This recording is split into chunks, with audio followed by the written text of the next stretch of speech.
Всем привет! Готовим курт в городских условиях.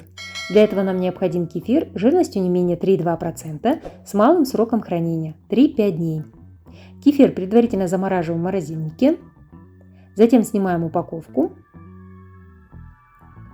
Кладем кефир в льняной или хлопчатобумажный мешочек.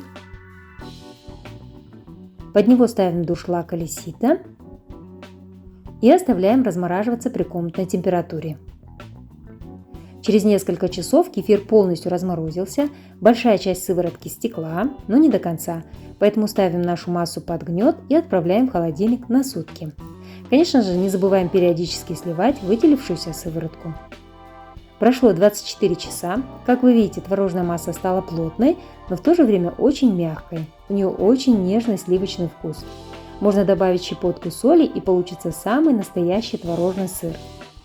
Он достаточно хорошо держит форму, из него можно готовить крем-чиз или намазывать на хлеб, делать бутерброды, брускеты. Я же буду делать очень вкусный соленый курт. Соль, конечно же, добавляйте по своему вкусу. Берем немного творожной массы, формируем из нее курт любой формы, которую вы предпочитаете. Выкладываем на пергамент, либо на бамбуковые коврики, предназначенные для приготовления суши. И ставим в хорошо проветриваемое место для сушки. Примерно через 5-6 дней, в зависимости от того, насколько сухой курт вы любите, он будет готов к употреблению. Это самый легкий способ приготовления курта.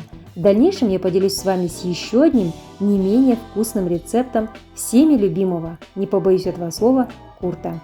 Если вам понравился рецепт, ставьте лайки, пишите комментарии и подписывайтесь на мой канал. Не забудьте нажать на колокольчик, чтобы не пропустить новые вкусные рецепты.